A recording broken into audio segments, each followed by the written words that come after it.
Chers amis, cher public, nous voici, nous derrière la caméra et vous devant votre écran, puisque la situation sanitaire de notre pays nous l'impose.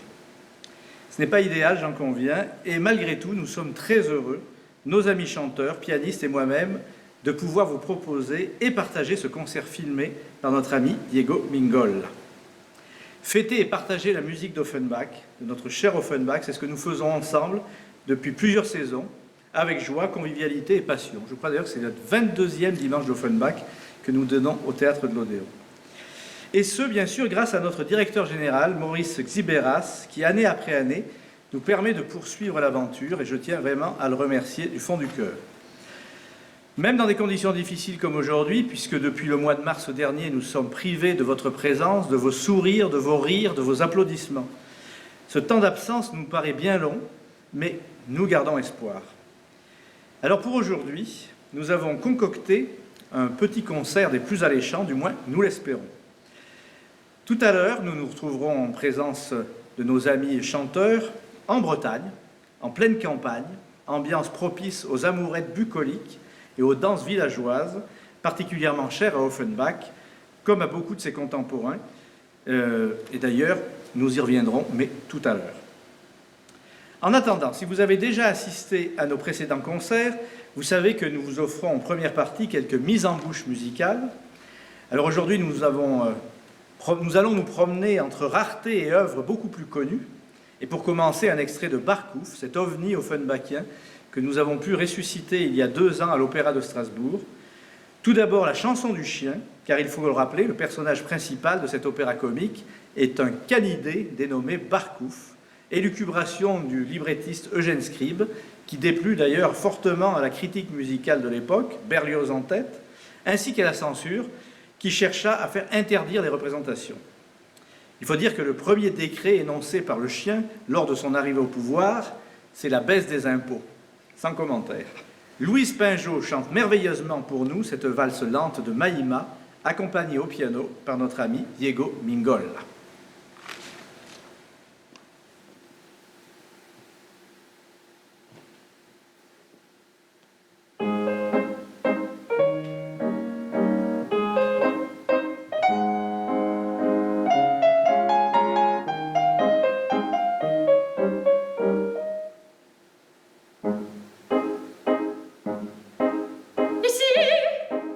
Barkouf, ah vous voilà.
C'était la chanson du chien de Barcouf par Louise Pinjot, soprano, accompagnée au piano par Diego Mingol. Une œuvre beaucoup plus connue maintenant et tout aussi géniale, La Péricole, souvent jouée d'ailleurs avec succès dans ce théâtre de l'Odéon.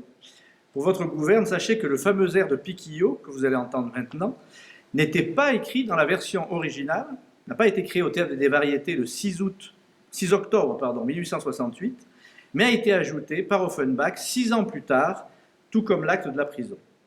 C'est maintenant Sammy Camps qui se demande bien ce que sa femme peut faire pendant ce temps-là.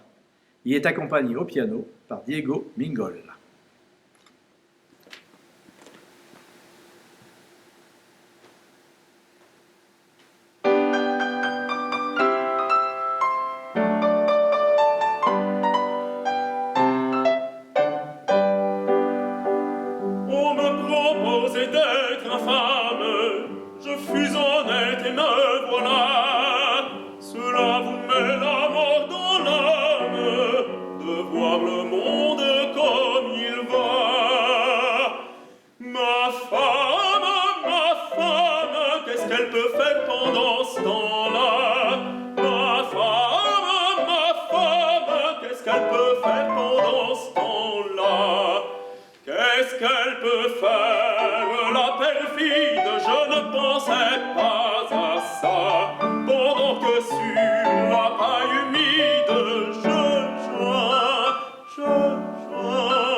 C'était donc l'air de Piquillo, admirablement interprété par notre ami Sammy Camps, air de Piquillo tiré de La Péricole, qu'accompagnait au piano Diego Mingol. Alors profitons de la présence de notre ami Louise Pinjot, qui nous ravit dans son interprétation du rôle de Maïma, pour savourer un autre extrait de Barcouf, la chanson à boire, le Brindisi, une valse des plus sensuelles, aux accents vénéneux, puisque dans les coupes, il n'y a pas que du vin, mais aussi un poison distillé par les conspirateurs qui cherchent ainsi à se débarrasser du pauvre chien gouverneur.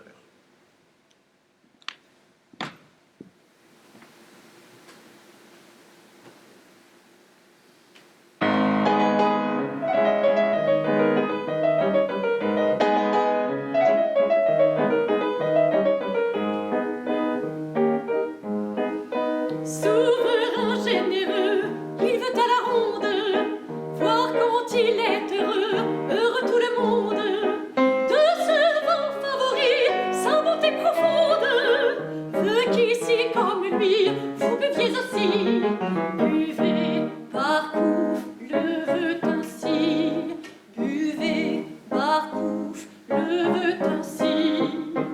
Buvez donc, buvez bien vite.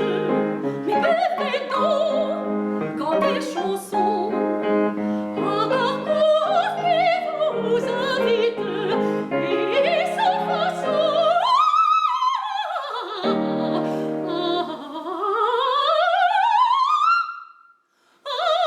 faites-lui raison. Buvez donc, grand et chansons. Buvez donc, grand et chansons.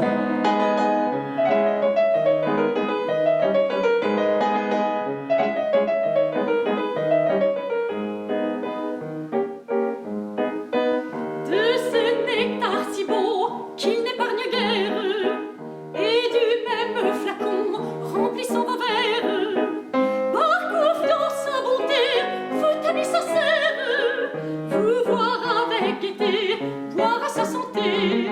Buvez, buvez avec gaieté. Buvez, buvez à sa santé.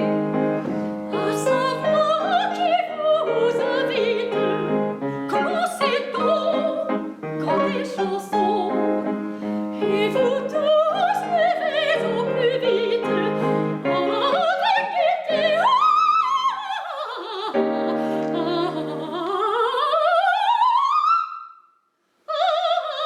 Avec gaieté.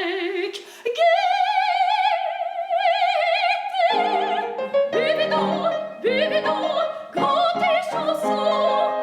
Buvez donc, grand et chansons.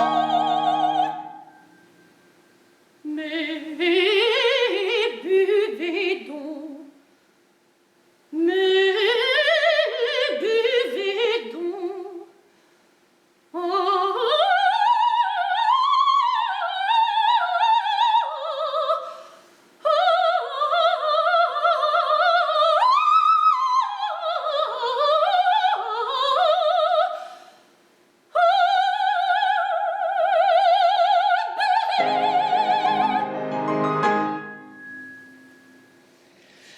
C'était la chanson à boire de Barcouf, interprétée par Louise Pinjot, accompagnée au piano par Diego Bingol. La Jolie Parfumeuse est un des opéras, des meilleurs opéras comiques d'Offenbach, créé après la guerre de 1870. Le livret est excellent, la musique délicieuse, inventive et raffinée. Dommage qu'on ne représente plus du tout cet ouvrage. Alors pour clore cette première partie de concert, en voici une des plus belles pages que nous interprète maintenant le baryton Nicolas Bercé, les couplets de l'intendant Germain.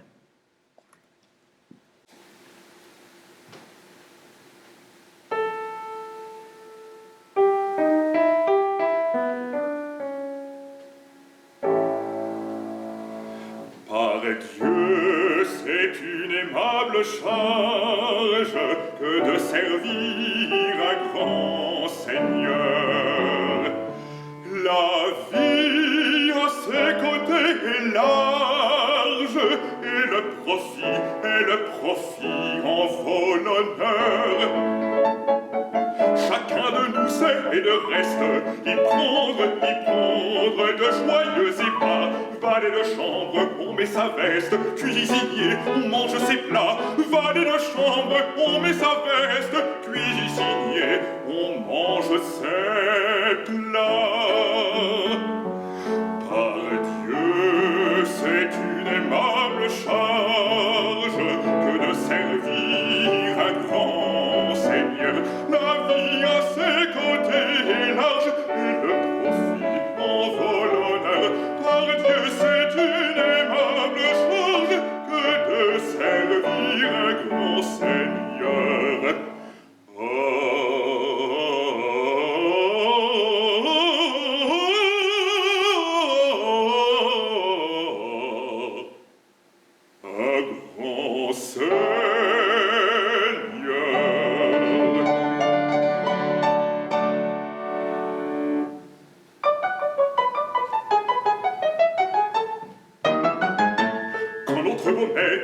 s'absente la nuit, c'est pour nous permettre de veiller chez lui. Comptons sa vaisselle et ses plats d'argent, mettons avec zèle le petit dans le grand. Visitons sa cave, dégustons son vin, voyons si le grave vaut le chambertin. Les vins qu'il préfère, nous les sablerons, ce qui peut lui plaire, nous le choisirons. Suivons ce modèle, Alice ou Marton, serviteurs fidèles, prenons le menton. C'est un devoir même de prouver ainsi que tout ce qu'il aime, nous l'aimons aussi, que tout ce qu'il aime, nous l'aimons aussi. Par Dieu, c'est une aimable charge que de servir un grand Seigneur. La vie à ses côtés est large et le profit en vaut l'honneur. Par Dieu, c'est une aimable charge que de servir un grand Seigneur.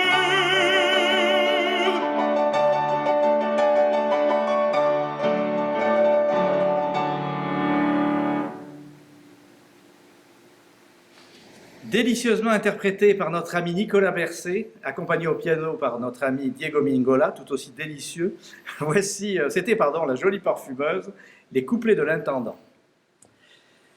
Avant de vous parler en détail de notre opérette de ce soir, Le Violoneux, il convient de se remettre un petit peu dans l'ambiance de l'époque. Que se passe-t-il en France durant l'année 1855 ? À l'Opéra Impérial, on crée Pantagruel de Théodore Labarre. Il n'en reste pas grand-chose aujourd'hui. En revanche, au Théâtre des Italiens est donnée avec succès une œuvre toujours autant représentée de nos jours, la Traviata de Giuseppe Verdi. Bizet, qui est encore un parfait inconnu, crée sa symphonie en ut. 1855 voit la naissance du compositeur Ernest Chausson, l'auteur du poème de l'amour et la mer, magnifique musique. Et puis aussi la mort du grand poète Gérard de Nerval. C'est l'année de la première grande exposition universelle, mais aussi de la guerre de Crimée, ou encore, chose très importante, de la classification des vins de Bordeaux. Sans oublier les lignes de chemin de fer qui fleurissent un peu partout et dont Offenbach deviendra le chantre, particulièrement dans la vie parisienne et dans le Roi Carotte, et surtout un usager assidu.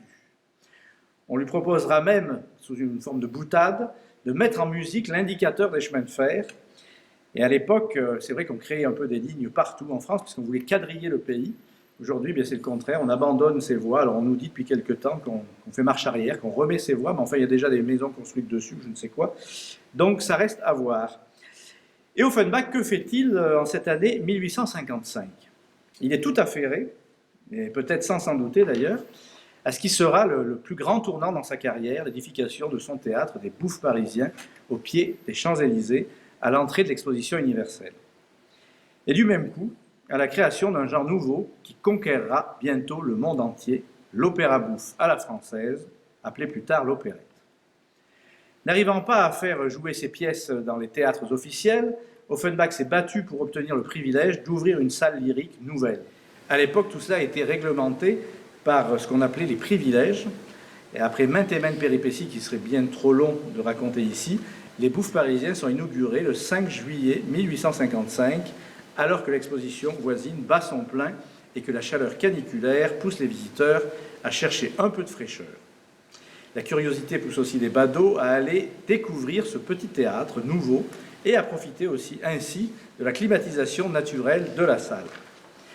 Pour sa soirée d'ouverture, Offenbach a préparé un programme copieux d'où va émerger une pièce à succès, disons même un véritable triomphe, Les Deux Aveugles.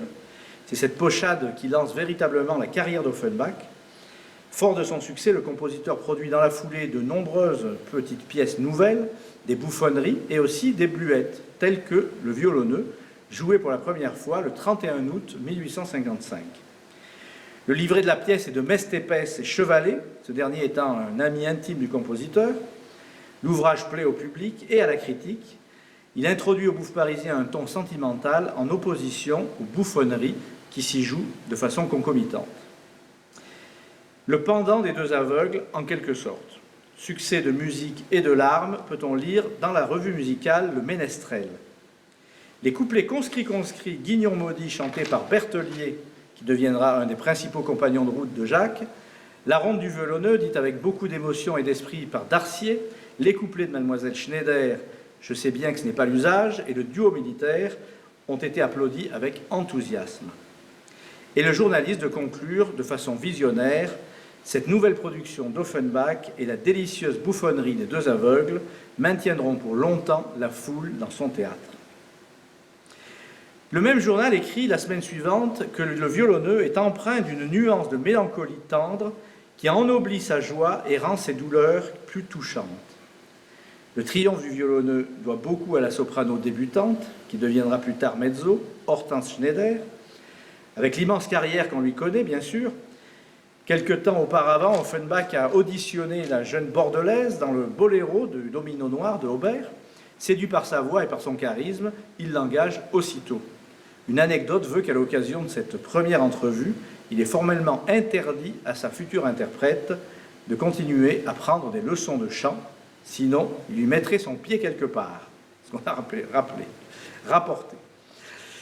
En tout cas, le public des Bouffes parisiens l'adopte immédiatement, tout comme la critique. Au lendemain de la première du violonneux, un journaliste écrit « Il est impossible de découvrir un bijou qui convient mieux à l'écrin des Bouffes ». Le succès est au rendez-vous tous les soirs. Certains jours, on refuse jusqu'à 200 personnes. Durant les années qui suivent, la pièce sera souvent reprise à Paris, en province, mais aussi à l'étranger, et particulièrement à Vienne, à partir du 30 avril 1859, quelque peu adaptée et réorchestrée par le maestro Karl Binder. Puis elle disparaîtra petit à petit des théâtres. La radiodiffusion française lui consacrera tout de même quelques émissions. Peu de temps après la mort d'Offenbach, le Figaro d'ailleurs organisa un concert hommage exceptionnel au Théâtre des Variétés le 18 novembre 1880. Une partie de la soirée fut consacrée à une opérette du maître, jouée dans son intégralité, et c'est justement le violonneux qui fut choisi. Comme si cet ouvrage sensible avait ouvert et fermé le livre de cette remarquable carrière théâtrale menée par l'auteur des Contes d'Hoffmann entre 1855 et 1880. Et bien maintenant, place au théâtre, place au vers et à la prose de messieurs Mestépès et Chevalet, place à la musique de notre cher Offenbach.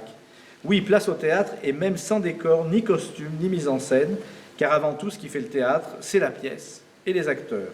Ce sont les mots, c'est le rythme, la justesse du ton. Les décors et les costumes, on peut les imaginer.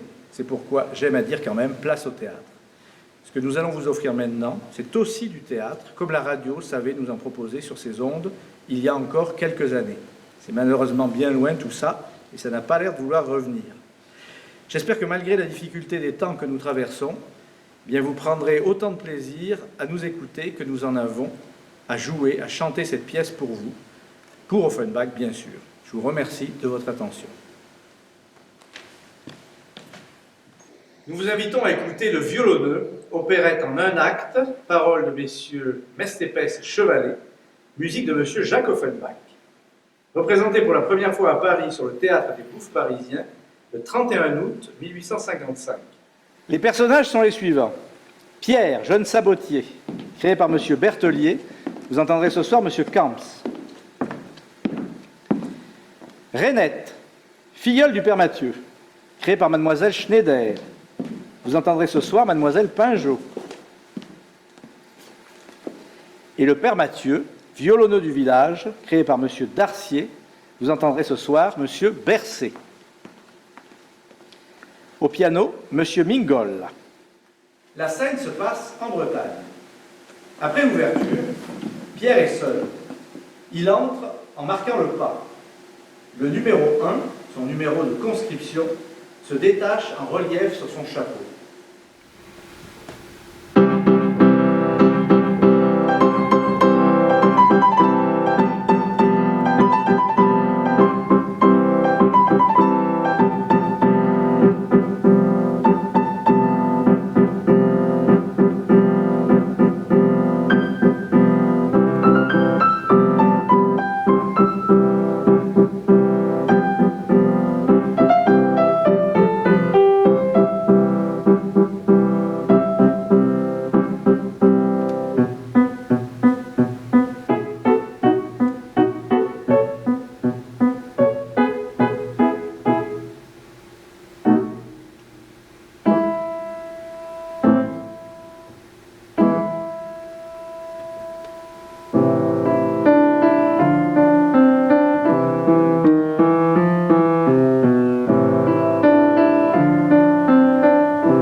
Sort me poursuit, j'en perds l'esprit et l'appétit. Je suis conscrit, conscrit, conscrit. Guérignon maudit. Sort me poursuit, j'en perds l'esprit et l'appétit. Conscrit, conscrit, je suis conscrit. Conscrit, conscrit, je suis conscrit. Conscrit, je suis conscrit. Ah, je suis conscrit, j'en perds l'esprit et l'appétit. Conscrit, conscrit, je suis conscrit.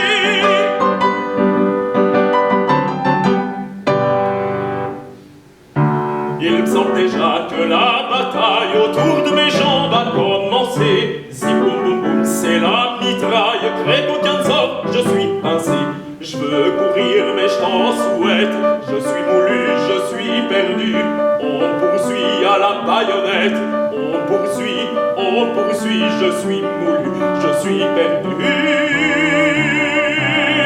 Conscrit, conscrit, guignon maudit. Sort me poursuit, j'en perds l'esprit et l'appétit. Je suis conscrit, conscrit, conscrit, guignon maudit. Sort me poursuit, j'en perds l'esprit et l'appétit. Conscrit, conscrit, je suis conscrit. Conscrit, conscrit, je suis conscrit. Conscrit, je suis conscrit. Ah, je suis conscrit, j'en perds l'esprit et l'appétit. Conscrit, conscrit, je suis conscrit.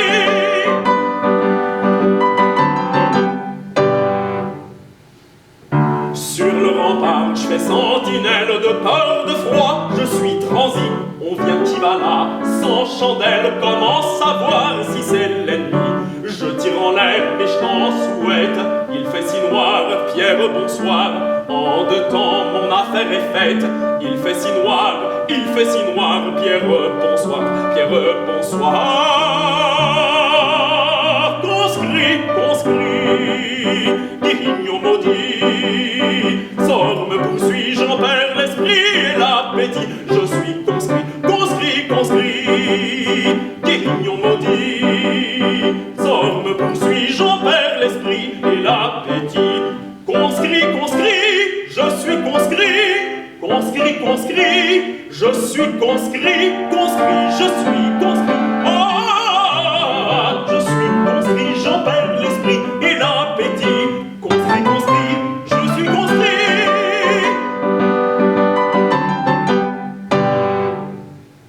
Il jette son chapeau par terre, Rainette entre. Enfin, je vous trouve, monsieur Pierre. V'là 2 heures que je cours après vous pour vous consoler. Ouf! Vous êtes fatigué?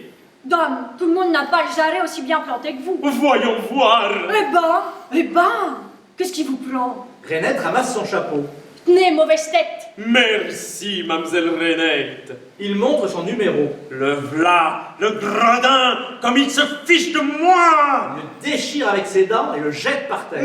Tiens. Mais pourquoi vous tourmentez? Puisque votre oncle doit vous acheter un remplaçant. Oui, comptez là-dessus. Je reviens de chez lui, je lui ai dit comme ça, pour le tâter. Mon oncle, je suis conscrit et amoureux. Le gouvernement a besoin de moi. Les hommes valent 2000 francs à cette année. Et je n'ai pas le premier milliard, c'est le vrai moment de s'exécuter. Qu'a-t-il répondu? Lui, il m'a flanqué à la porte sans même me proposer de partir à ma place, le vieux sans cœur. Faut pas se désespérer pour ça. Nous sommes un brin cousin, pas vrai? Et j'ai une idée. Elle lui essuie le front avec son mouchoir. Voyons voir. Merci, mademoiselle Rainette. Ce que votre oncle vous refuse, si je le demandais pour vous à mon parrain. Au père Mathieu? Oh, je ne veux point. Mon tiens, pourquoi donc? Mademoiselle, je ne suis qu'un pauvre sabotier, mais j'aimerais mieux trépasser son confession que de lui devoir quelque chose. Savez-vous ce que c'est que le père Mathieu? Dame, violonneux du pays? Lui, un violonneux pour la frime possible, mais au fond, un homme que son père avait des millions à ce qu'on raconte au pays et qui racle le boyau pour vivre. Un sournois qui vous a de gros souliers ferrés et qui dégoisse quasiment mieux que les beaux messieurs de la ville. Tenez, c'est pas clair, je suis pas plus bête qu'un autre. Mais ta vie, mademoiselle, il ne peut pas nous entendre. Mais ta vie, que c'est un sorcier. Oui, un sorcier, j'en ai la preuve, moi qui vous parle. Écoutez plutôt. Cet hiver passé, juste le lendemain du jour où qu'un mauvais gars avait incendié la cabane de Villeneuve. Vous vous rappelez? Oui, oui.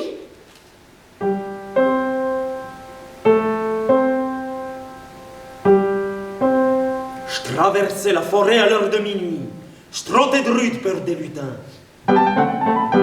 V'là que tout à coup, j'entends une espèce de musique, mais si douce que je m'en pâmais rien que de l'entendre.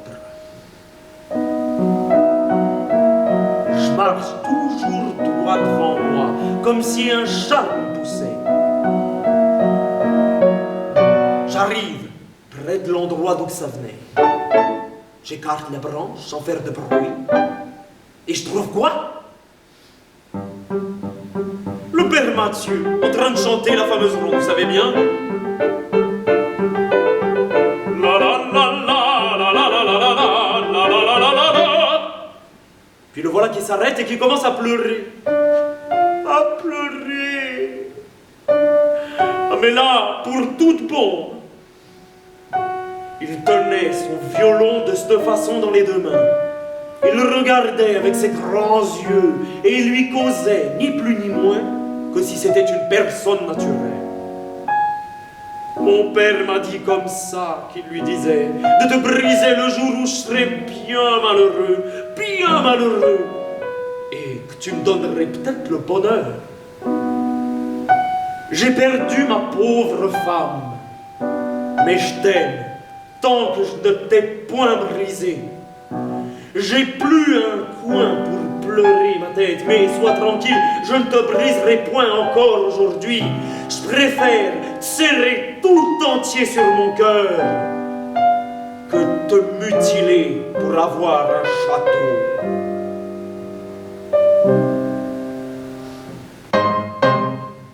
Enfin, un tas de bêtises. Je vous demande un peu, mademoiselle, si c'est pas là des imaginations de sorciers. Mon pauvre parrain. Laissez donc. Je sais bien pourquoi il tient tant à son méchant violon de 30 sous, vu qu'il a dit devant moi qu'il ne le donnerait pas pour un gros sac d'écus. C'est tout uniment parce qu'il lui sert acheter des sorts à cela dans la figure chitionne. À moi tout le premier, sans aller plus loin. Aussi, n'en voilà un que je ne regretterai pas quand je quitterai le pays. C'est vrai.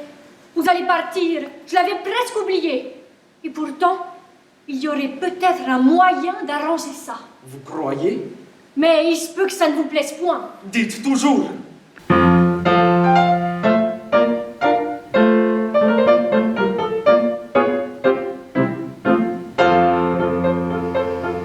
C'est bien que ce n'est pas l'usage, mais ma foi, je vous trouve gentil, et je vous demande en mariage, Monsieur Pierre, ça vous va-t-il?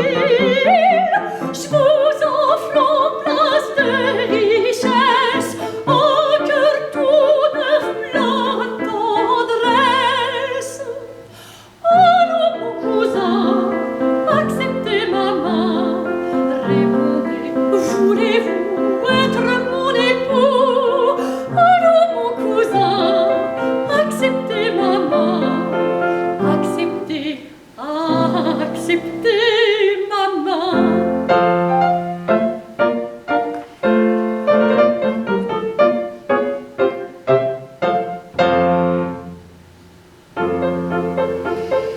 Une fois mariés, plus de milice, les autres suivront le drapeau.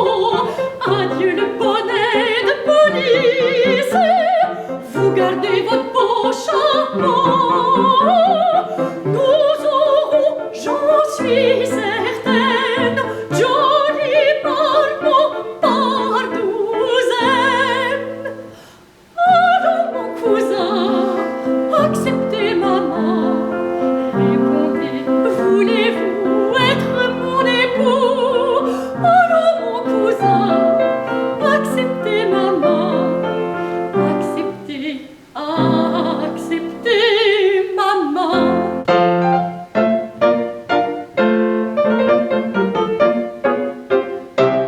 Ce dernier mot, votre sentiment, me rend tout je ne sais comment. Eh bien, Eh bien, eh bien, bien.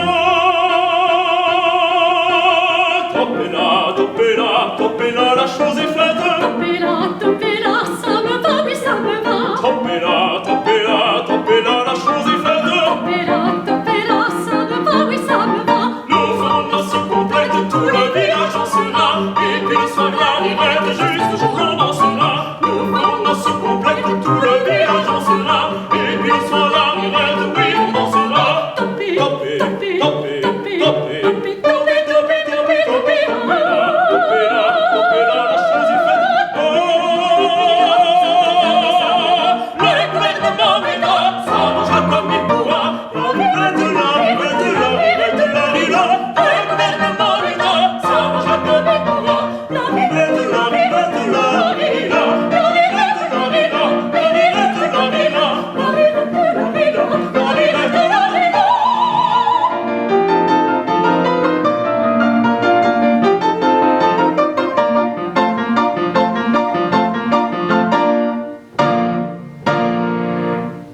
Le duo finit sur une ronde. Le père Mathieu avance sa tête au milieu des deux jeunes gens au moment où Pierre embrasse Rainette. Pierre pousse un grand cri et s'éloigne. Père Mathieu, ce n'est pas gentil d'entrer comme ça sans frapper. Oh, on s'en souviendra. Non, c'est pas gentil. Allons, pardonne-moi, mignonne, et viens m'embrasser. Elle lui saute au cou. Là, je n'ai rien vu. Es-tu contente? Faut bien. Et toi, grand séducteur, est-ce que tu vas me garder rancune longtemps comme ça? Il voudrait m'embrasser aussi, qu'il y vienne. Il fait le geste de le mordre. Voyons, ta main. Oh, il a la main moite comme un serpent. Comment vont les sabots depuis que je n'ai eu le plaisir de te voir? Pas mal, comme vous voyez, merci. Et vous? Regarde-moi donc en face. On dirait que je lui fais peur. Excusez-le, mon parrain. Pierre est un peu timide. Je comprends. Rassure-toi, mon garçon. Que diable! Je ne t'adresse pas de reproche. Il n'est pas défendu d'aimer une jolie fille. N'est-ce pas qu'elle est jolie, ma mignonnette? Oui, oui, certainement. Est-il laid, ce chrétien-là? Est-il laid? Comme vous va bravo dès le matin, mon parrain. Tu sais bien, mignonne, que c'est aujourd'hui qu'on marie la demoiselle du château. Un bon petit ange qui te ressemble. C'est pour lui faire cet honneur que j'ai mis tous ces brimborions-là. Elle est bien heureuse, la demoiselle du château. Oh, sois tranquille, ton tour viendra. N'est-ce pas, maître Pierre? Quoi qu'il se mêle, je vous le demande. C'est pour elle aussi que nous avons pris notre beau violon. Son violon? Oui, mon beau violon, comme tu l'appelles. C'est mon seul ami dans le monde. Oh, mon parrain. Après toi, bien entendu. À la bonne heure. Imaginez-vous, mon parrain, qu'on m'a soutenu l'autre jour que vous ne le donneriez pas pour un gros sac d'écus. C'est vrai. Voyez-vous ça? Il vaut donc bien cher, bien cher. Pour les autres, non. Pour moi, oui. Qu'est-ce que je disais? C'est drôle tout de même. Un morceau de bois qu'on aime quasiment autant que sa filleule. Oui, un morceau de bois qui me donne du pain depuis 30 ans et qui vaut à lui seul tous les bons cœurs du pays. Tu t'es plus d'une fois endormi en l'écoutant, ma mignonne. C'est lui qui t'a appris toutes les belles chansons que tu chantais si gentiment. C'est lui qui te fait danser le dimanche, là-bas, sous les grands arbres. N'ai-je pas raison d'en avoir bien soin? Tu ne devines pas pourquoi je suis venu te trouver avec lui de si grand matin? Oh que si. Vous allez me chanter votre jolie ronde que j'aime tant, pas vrai? Comme c'est gentil. Quelle heure qu'il pourrait bien être sans vous commander? Est-ce que tu es pressé? Non pas, au contraire. Alors, écoute ça, mon garçon. Je vais filer. Au moment où la musique commence, Pierre, qui s'éloignait à pas de loup, s'arrête comme sous le charme et se rapproche. C'est en pantomime la reproduction de la scène de la forêt.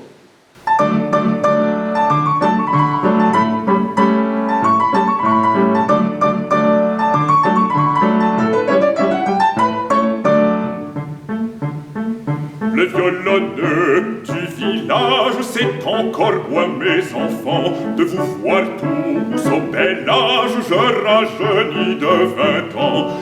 Vous êtes toujours un gambe, livrez-vous donc au plaisir. Ah, ah, ah, livrez-vous donc au plaisir. Et là, Dieu vous donna des jambes. Et là, c'est pour vous en servir. Et là, c'est pour vous en servir. Et là.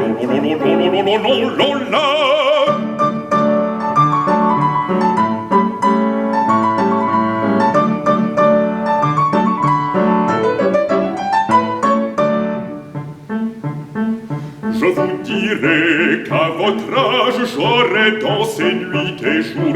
J'étais de fer à l'ouvrage, j'étais de flamme en amour. Tout alors m'était possible. Je n'ai plus que le désir. Je n'ai plus que le désir. Et là, on a le cœur sensible. Et là, faut savoir s'en servir. Et là, faut savoir s'en servir. Et là.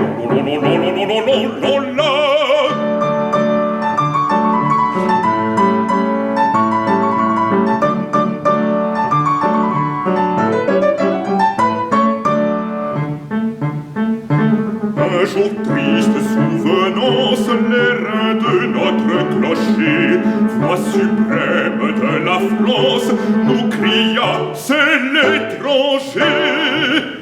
Je partis avec l'aurore, les violons durent dormir. Les violons durent dormir. Et là, on a les bras encore. Et là, on saurait s'en servir. Et là, on saurait s'en servir. Et là.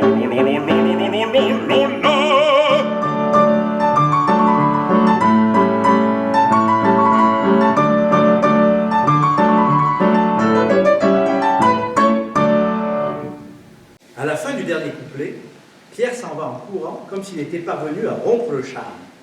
Eh bien, es-tu contente de moi, mignonne? À preuve, voilà 2 bons gros baisers pour la peine. Oh, prends garde, ton amoureux va être jaloux. Tiens, où est-il donc passé? Je ne sais pas, mais le pauvre garçon n'a guère de chance. Comment, guère de chance?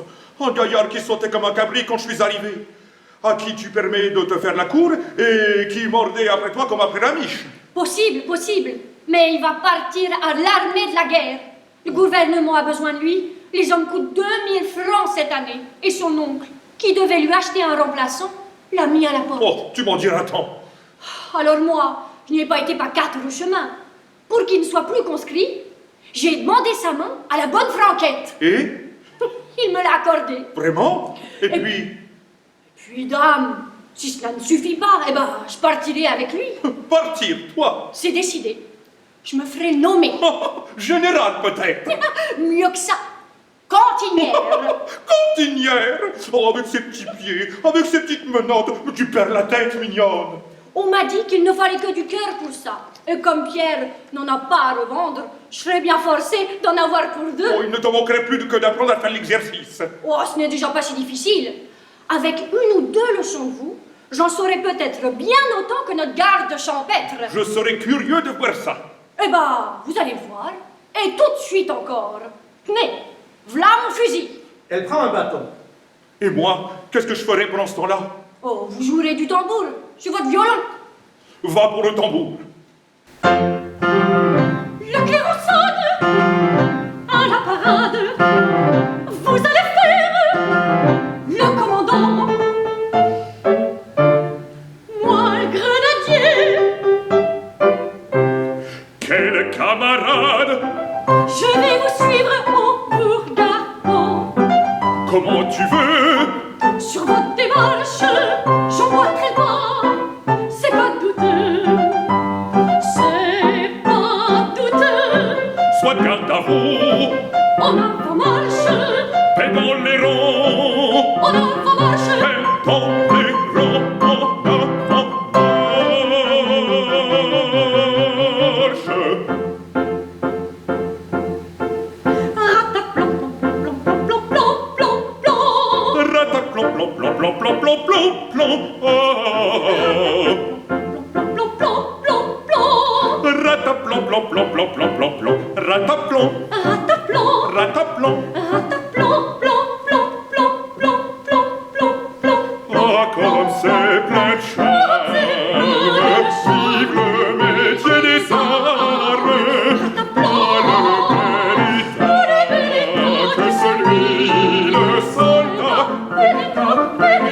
que c'est lui le soldat.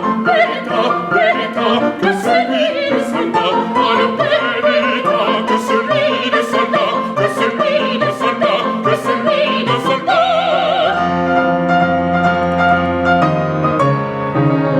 Le canon tonne, on fait la guerre. Vous allez me voir marcher au feu. C'est vous, l'ennemi.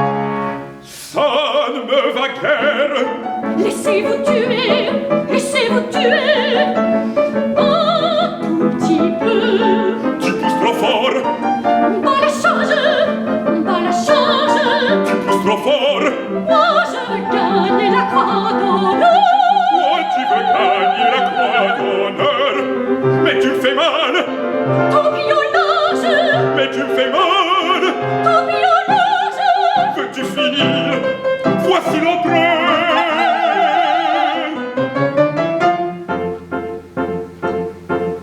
Rataplan, plom, plom, plom, plom.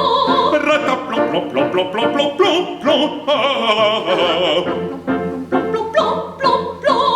Rataplan, plom, plom, plom, plom, plom, plom. Rataplan, Rataplan, rataplan. rataplan, plom, plom, plom, plom, plom, plom, plom. Ah, comme c'est plein de charme, vive le métier des arts. Ah, le bel état, que celui de soldat. Que c'est lui le soldat. Bel état, que celui de soldat. Bel état, que celui de soldat. Que celui de soldat. Que celui de soldat.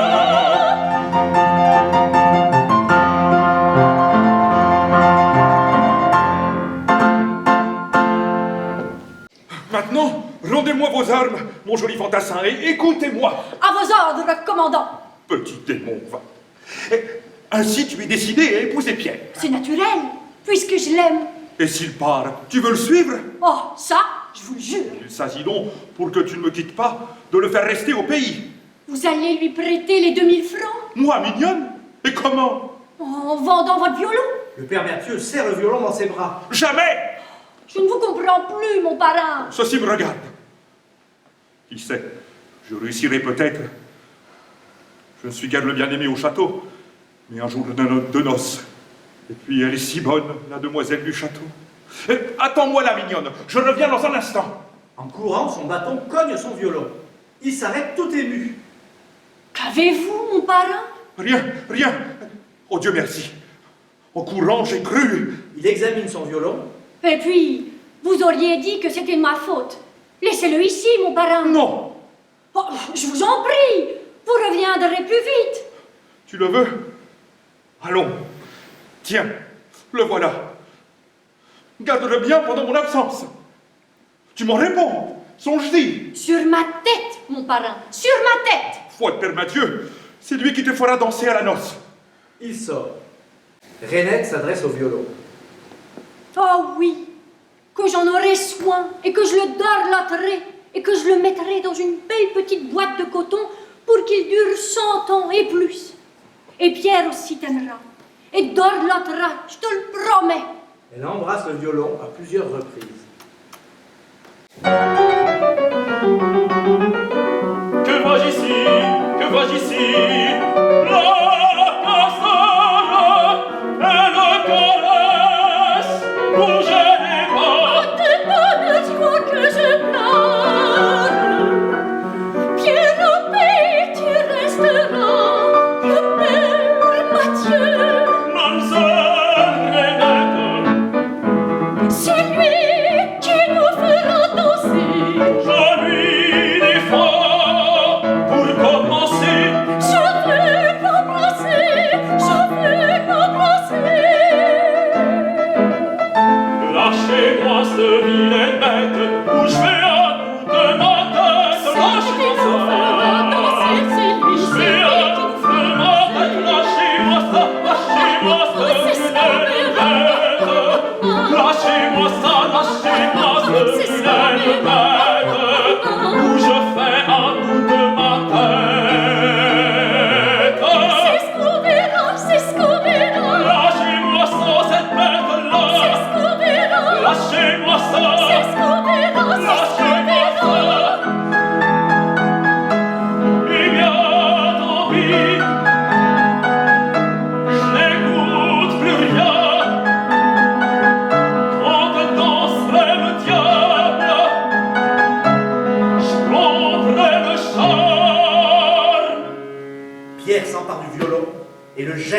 rage et colère par terre.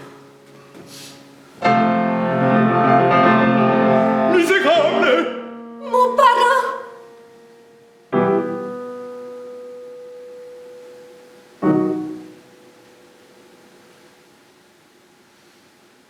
Je t'apportais la délivrance, le bonheur ingrat et ta main vient de briser mon gagne-pain.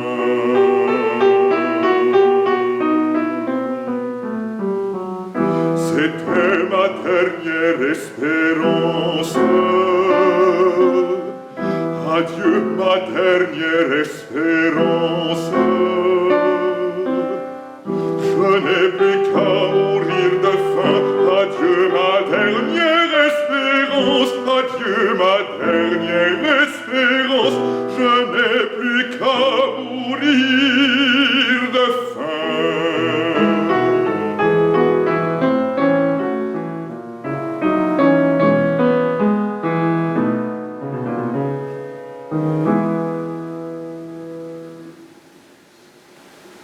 C'était mon seul bien sur la terre, et le vieillard déshérité, fier de sa noble pauvreté,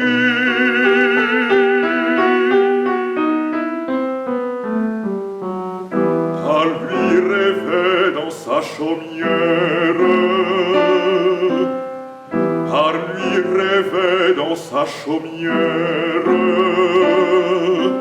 le bonheur et la liberté, le bonheur et la liberté. Par lui rêvait dans sa chaumière le bonheur et la liberté.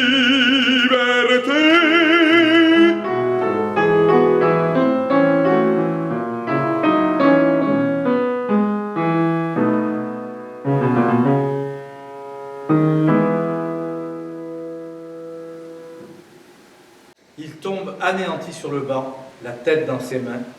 Rainette s'empresse autour de lui. Mademoiselle Rainette, regardez, il y a un papier dedans. N'y touchez point, c'est encore quelque sortilège, bien sûr. Tais-toi sans cœur! Elle tire un papier de dedans le manche. Mon parrain! Voyez donc ce que je viens de trouver dans votre violon. Hein? On dirait d'une lettre. Une lettre? Qu'ai-je vu? L'écriture de mon père!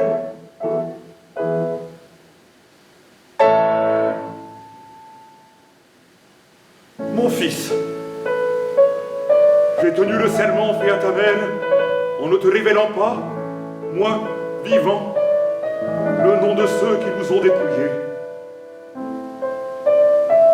Tu m'as promis à ton tour de briser ton violon le jour où tu seras malheureux. Il te fournira les moyens de faire valoir tes droits sur le château de Kerdrel, ton héritage légitime. Le château de notre pays! Justice du ciel!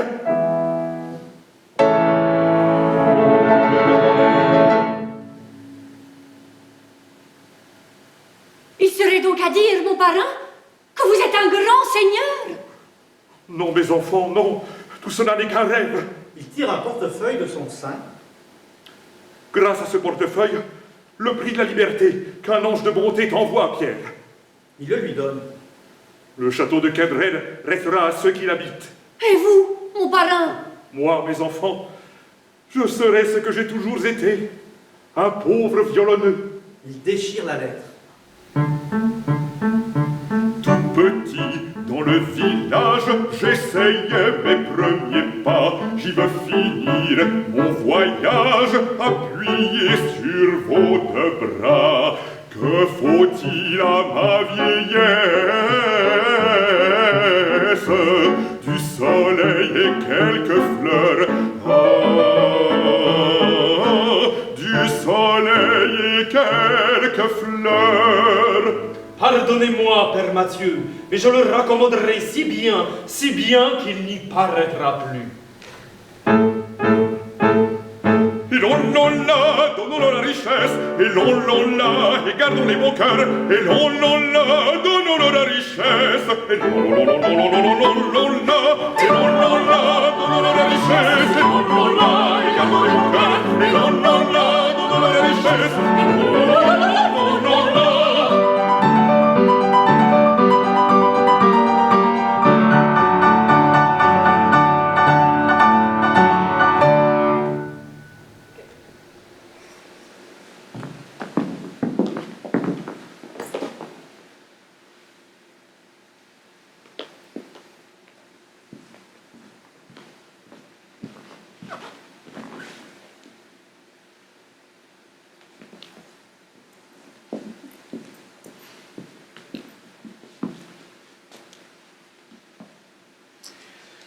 Chers amis, c'était pour moi un très très grand plaisir de retrouver mes amis d'abord. Louise Pinjot dans le rôle de Rainette, Samy Camps dans le rôle de Pierre, et puis Nicolas Bercé dans le rôle du père Mathieu. Bien sûr, il y avait Diego Mingola au piano, votre serviteur, pour les retrouver déjà, voilà, pour le plaisir de faire tout cela ensemble. Alors quelques petits mots pour terminer justement ce concert.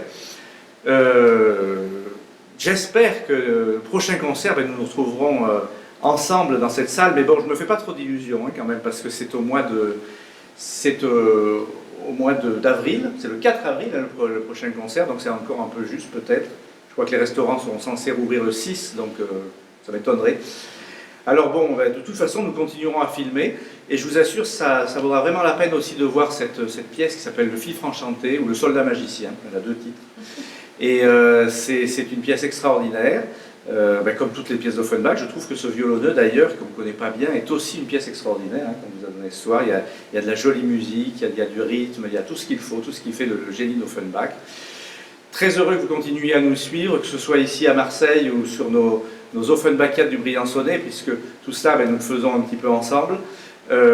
Donc merci de votre soutien, continuons à nous serrer les coudes, j'allais dire, jusqu'à la fin de cette pandémie qui est vraiment très très dure des fois pour nous à vivre, mais on y croit, on veut y croire, et puis on vous donne rendez-vous bientôt. À bientôt. Ciao, comme dit notre ami Diego Mingola. Adisias, comme on dit à Marseille. À bientôt.